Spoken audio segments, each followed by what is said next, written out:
Bro, I'm just gonna watch this SunnyV2 video. It's calling to me. I wanna hear a strange British man narrate stuff about people who fucked up their lives. Damn the woman!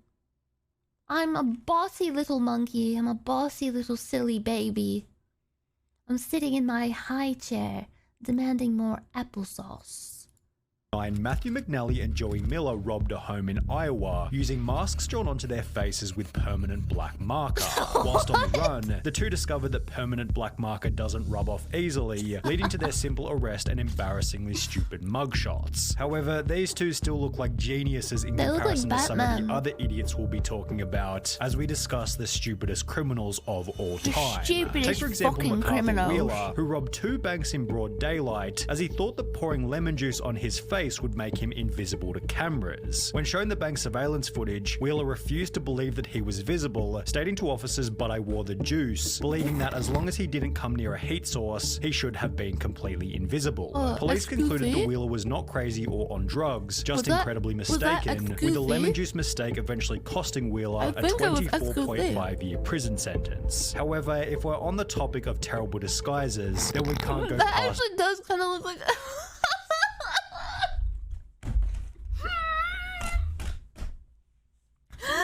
choke on my fucking food. That straight up looks like XQC if he like drew on eyebrows and like a slow patch with like a Sharpie. Okay, dude. I'm rubbing this fucking bag, dude. Dennis Hawkins, whose disguise as an old lady wasn't much better. His sweater accompanied fake boobs, a full beard, and fittingly clown pants, with this insanely recognizable outfit helping police to catch Hawkins only an hour after the robbery. The police chief for the area stated, "He would get my nomination for dumbest criminal, I think. You still have his black facial hair with a blondish wig. Definitely different." Different is also a good way to describe Patrick McGuire's disguise, who robbed an Illinois convenience store while covering his face with a clear plastic bag. He was only able to obtain $60 from the robbery. However, due to his extensive criminal history, he was sentenced to 15 years in prison for the stunt, meaning that he had to spend 1 year in prison for every $4 stolen from the store. Talk about— God. 15 years? Was it fucking worth it? He only stole $60 worth of shit? God damn, man. Where do you have to, like, what path do you have to stumble upon in life to end up in that kind of shit, you know? That's so crazy to think about. Talk about a bad return. Equally bad— It could have been me. It could have been me in this mugshot right here. The only thing keeping me from a life of crime is streaming. Paul Sinclair's, who attempted to rob a bank in Florida by using his fingers curled up into a gun shape. The quote-unquote weapon was so non-threatening that the bank teller gave him only $120, after which he'd flee on foot before being caught by police only 10 minutes later. Then there was James Blankenship, who thought that robbery was legal as long as you did it at a certain time of day. Back in 2013, Blankenship broke into— It's like a happy hour, but with robbery. His own mother's home, after which the police were called, who would take to their Facebook page later that day to explain what had happened. He fled the scene upon seeing his mother. The male was located under the house hiding in a crawl space. When advised of his charges, he made the statement, "I thought you could only be charged with burglary if you break in during the night time." Blankenship was given 180 days in jail and ordered to pay a $100 fine, yet this wasn't the only time when a person was dumb enough to think that a law didn't apply to them. Because when Reuben Pavin was caught stealing from a charity thrift shop in New Hampshire, he'd state that he thought everything was free because of the name of the business. I mean, come on, to be fair, that's pretty... Finders keepers. The sign did say finders keepers, so I took that DVD player and took it home. Haven't told the local TV station. A couple of weeks later, the stuff is still there on the porch, so I'm thinking to myself, finders keepers. They probably just put stuff out there for people to take. The business responded via Facebook stating, "This man who was caught on video is saying it is all a misunderstanding. He thought everything at our store was free. Is that really the best defense he could come up with?" After which Pavin reportedly turned in the stolen goods to police, holding that he's not a bad person or a bad dad, and is rather just unbelievably stupid. But was he as dumb as Derek Mosley, who— Okay, wait. Sorry, I had to swallow my food. So, like, You can like plead insanity to a crime and lessen your sentence, right? So could you plead like just being fucking dumb? Can you just say like, oh, I'm sorry, I didn't know this is a crime. I'm really fucking dumb. Yeah, can you plead stupidity? Like, can you be so stupid that you can actually like use the insanity plea? Like, I'm so stupid that I'm insane.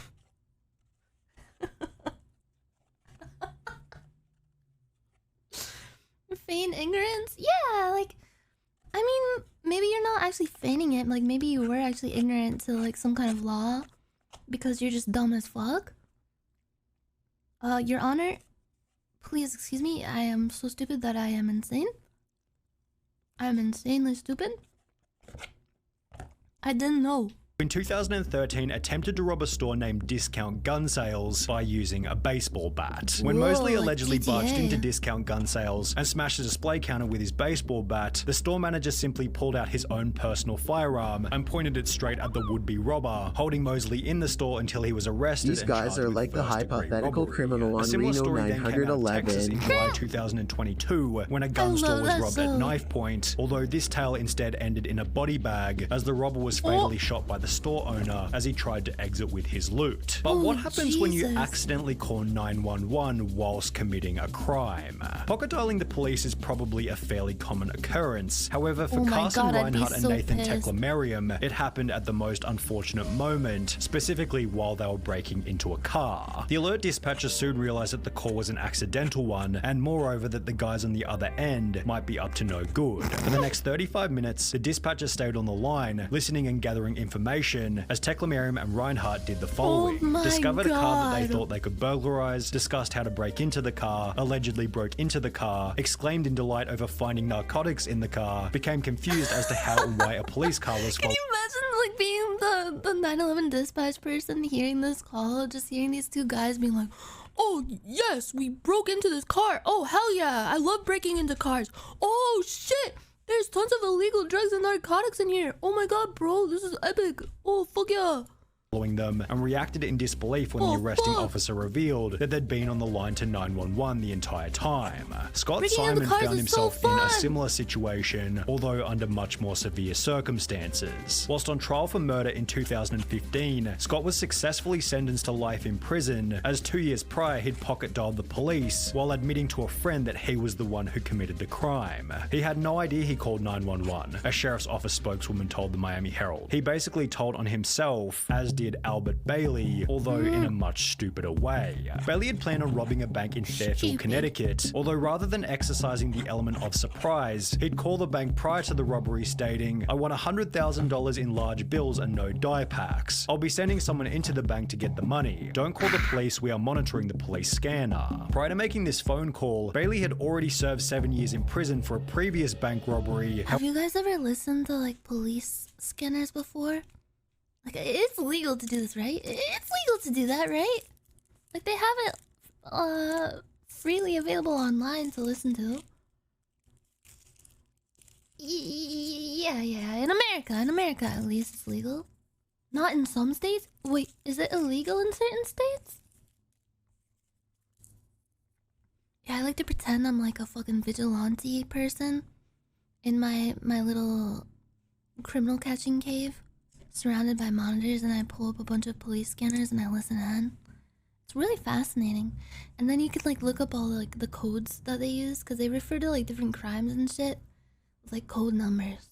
However, this new plan was equally ineffective, as after arriving at the bank to collect his cash, Bailey was locked inside, arrested, and sentenced to another 9 years in prison. Although, if he wanted to avoid this time behind bars, he could have had a chat with Tito and Amanda Watts, who got arrested in Florida for selling tickets to enter heaven at a price of $100. Tito Watts said in his police statement, I don't care what the police say, the tickets are solid gold, and it was Jesus who gave them to me behind the KFC and said to sell them so I could get me some money to go to into outer space. You should arrest Jesus because he's the one who gave me the golden tickets and said to sell them. I'm willing to wear a wire and set Jesus up. The couple had apparently earned over $10,000 from the stunt, meaning that they were able to find people even dumber than them, one of which might have been Ruben Zarate. While attempting to rob a muffler shop in 2008, Zarate was told that the shop couldn't access the money safe without their manager, who didn't begin his shift until later that afternoon. Instead of bailing on the robbery, Zarate instead gave them his phone number, asking them to give him a ring the next time the manager was in. They did so later that afternoon, although after returning to the store, Zarate received no money and was instead met by police and charged with aggravated robbery. Then there was the man who gave the people he was robbing something even stupider. The unnamed robber walked into a London bank carrying a gun and a bag, which he'd take to the front desk before demanding £700,000 in cash from the bank worker. But after making his demands, the crook handed over his gun to the cashier instead of the bag. Investigating authorities stated, the guess is that he is very inexperienced and panicked when he approached the cashier, handing over his gun instead of a bag by mistake. God, can you imagine how fucking embarrassed he must have been? Check please.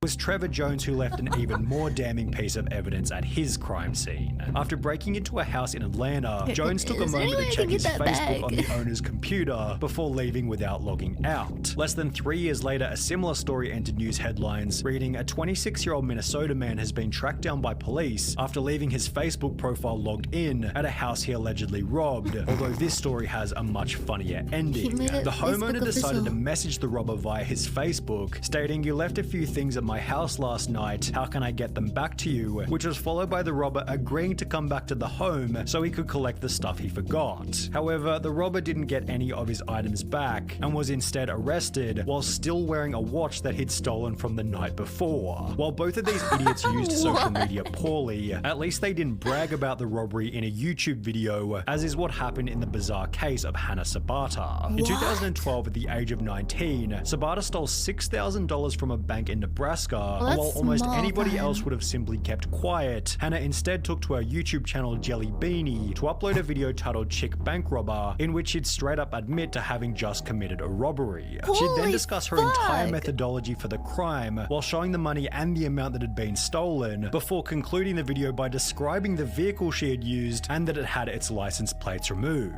This information eventually resulted in Hannah Sabata's arrest and sentencing of 10 to 20 years prison, done so in a public courtroom filled to maximum capacity with people who had seen the video. Just 2 years prior to this, 21-year-old Frank Singleton was being released from Palm Beach County Jail, having just served time for a trespassing charge. The only issue was he didn't have a car to leave the jail, so he decided to steal one from the visitors' parking lot, yet the car he decided to steal was a manual and he could only drive auto. Singleton sat in the car looking like an idiot before being arrested and sentenced to a further 6 years in prison. What roles would we have? Like there'd be like the infiltrator, the getaway driver.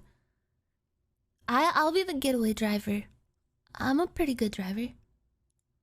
Telling deputies that he tried to take the car because he didn't feel like walking to his home about 6 miles away. And while you may be sat here thinking that these criminals can't get any dumber, it's time to introduce 53-year-old Michael Anthony Fuller. While it's common knowledge that the US banknote doesn't go any higher than $100, Fuller had the genius idea to create a counterfeit $1 million note before trying to use it at his local Walmart. He loaded his cart with a vacuum cleaner, a microwave, and various other items totaling $472 before handing the $1 million note to the cashier, expecting $999,528 in change. Needless to say, Walmart wasn't able to facilitate this, and instead store staff called police. Fuller was later charged with attempting to obtain property by false pretense and uttering a forged instrument. What the fuck? I love how SunnyV2 videos end so abruptly. They leave you like no time to process what you just heard. And his voice just like gradually fades out while he's still explaining like the final sentence of something.